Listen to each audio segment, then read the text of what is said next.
vote. One of the arguments being made by the anti-force the vote crowd is that if we do this, we'll lose political will and it will set back the case for Medicare for all. But by your own admission, they did this in 2017 and subsequently got more co-sponsors for Medicare for all than we've ever had in American history.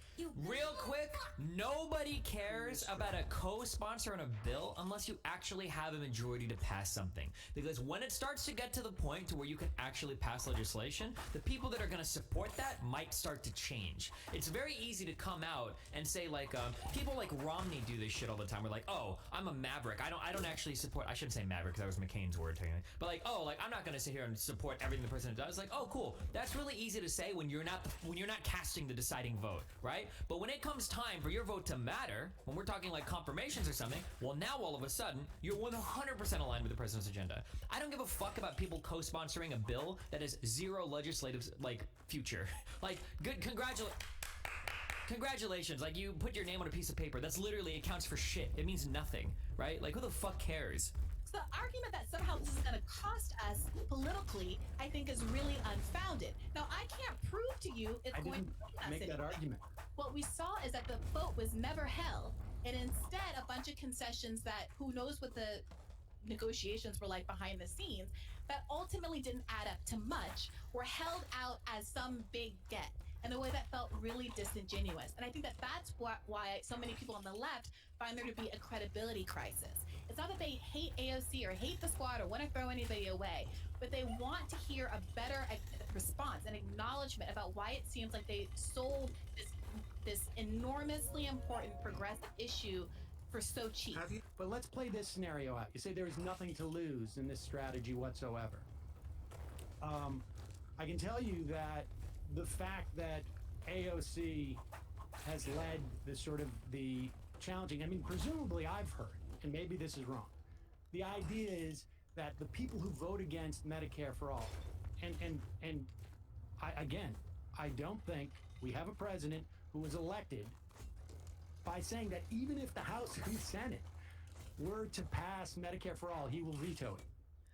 So we have a disagreement as to what we think the public is going to react to at this point and how they'll react. Okay, fine.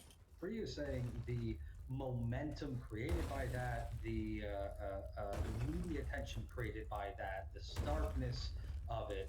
What are they talking about? Fucking, you think you're gonna get more media hype behind a dumbass fucking vote in the fucking House than you were around like Bernie Sanders? What is wrong with you? How stupid are you? How delusional are you that you think that your political agenda is shared by just ubiquitously by every other American in the United States? It's so stupid. Would push the matter. I mean, and frankly, I do also want to interrogate this one point that you just made, that Biden is a guy who won the Democratic primary, saying I'm for all. I'm not going to sign that into law. I'm against that. But who is he talking about? Biden? Didn't Biden specifically say he wasn't going to sign anything that they couldn't pay for? He didn't just say he was like flat out opposed to it. Why do people misquote him so much on this? It comes to your desk. Do you veto it? I would veto anything that delays providing the security and the certainty of healthcare being available now. If they got that through and by some miracle, and there was an epiphany that occurred, and some miracle occurred that said, okay, it's passed, then you got to look at the cost. I want to know, how did they find the $35 trillion? What is that doing? Is it going to significantly raise taxes on the middle class, which it will? What's going to happen? Look, my opposition isn't to the principle that you should have Medicare. I mean, everybody, healthcare should be a right in America. My opposition relates to whether or not A, it's doable, two, what the cost is, and what the consequences for the rest of the budget are. I don't know why I asked you that. I know the answer to that. Okay. I can get in contact with Virgil, Texas, if you ever want to come on their podcast. Oh, if they ever wanted me on, I'd go 1,000,000%. But I don't think that these types of people would ever talk to somebody like me. I don't think so. I'm surprised they have Sam on here. Members of the House who are not going to vote for it, voted for it. I would imagine that Joe Biden would sign it. My point is that it did not hurt Joe Biden enough to deny him the Democratic nomination or the presidency. Oh my God, is she about to wheel out this crazy fuck conspiracy shit that this dipshit in YouTube chat was? The only reason Bernie didn't win is because everybody conspired against him. I think in part because of the media, if you want to say, but that's No. going to be the same media that you're relying on to cover a vote True. that loses 325 So to how do we 120. get past that, Sam? Well, I think frankly, Incrementally. what we need is more power. I have a Yep. different sense of what than yours as to the power of the left. Whatever left media structure we have is fairly limited. And both you and the Young Turks are take up an enormous percentage of that left media space. I don't think that's even remotely true. I don't think online media has gotten to the point yet where it's starting to compete with mainstream. Not at least not just the Young Turks and Sam Cedar. No offense to either of those programs. I mean, they're both wildly successful online, but I'm not sure in real life. If I had to wager a guess in real life, I would say probably less than 10% of Democrats in the U.S. know what the Young Turks is. Maybe not less than 10%. Maybe less than 25%. I'll be a little bit more generous. I'll say probably less than 25% know what the Young Turks is. Maybe it is less than 10%. Yeah, actually, fuck, I don't know. It's probably a shockingly small number. I think she means of the left media. Oh, of the left media? Oh, maybe. I think Jimmy has a bigger audience than I do. Yeah, he does. But that's not the point. If Young Turks comes out against an idea, if you come out against an idea, I didn't. or you decline to support it, and Sam, I think you're not being entirely honest about the kinds of things that were said on your show, even if you personally didn't say that. I'm not holding you responsible for them, but the Sam Cedar universe was extremely antagonistic toward Force the Vote. I think it was, frankly, for me personally, I was antagonistic to the idea that it very quickly, very, very quickly, turned into AOC is a sellout. She's a fraud. She's That's not. fine, Sam, but I'm No, sitting in. but wait a second. But you asked what the cost is. The cost is that. No. The cost is No, I didn't our ask one, you. and I'll tell you something. I have historical perspective on this. We have, She's so for the mad. first time, we've taken out more establishment Democrats in the past 2 years.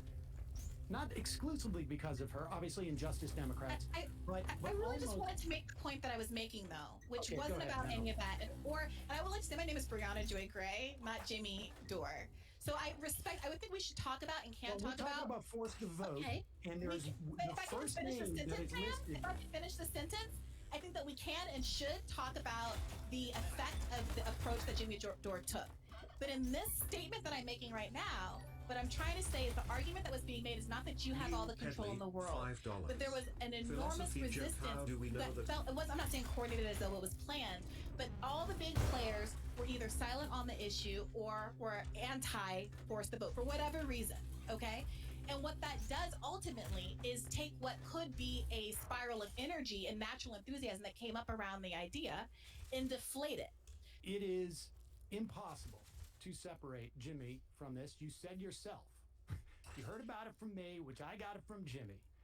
Jimmy is the first name outside of Nancy Pelosi's on the forcethevote.org.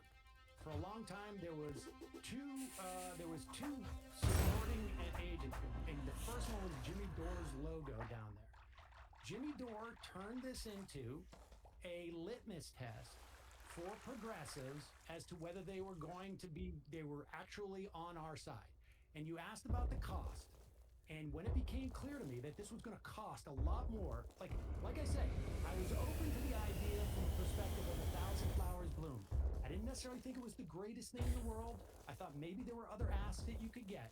But as soon as he took the energy, and it was all emanating from him and around him, he was on every one of those conversations. You mentioned Sirota and conversations that you had. He was in I didn't see all of them, but all the ones that I did see, he was there. Whether it was 5 or 6 other people, he was there dominating the conversations. And this turned into a project for him. I don't know on that Slack that I saw the images on that Slack. I don't know how representative that was, but it, at the very least, captured what I found to be problematic of it, and I thought that was the cost. How can you say there wasn't efforts by the DNC to push Bernie out to prop up an establishment candidate? Honest question. Because there wasn't. What are you talking about? Bernie lost because Bernie couldn't do what he promised to do, which was more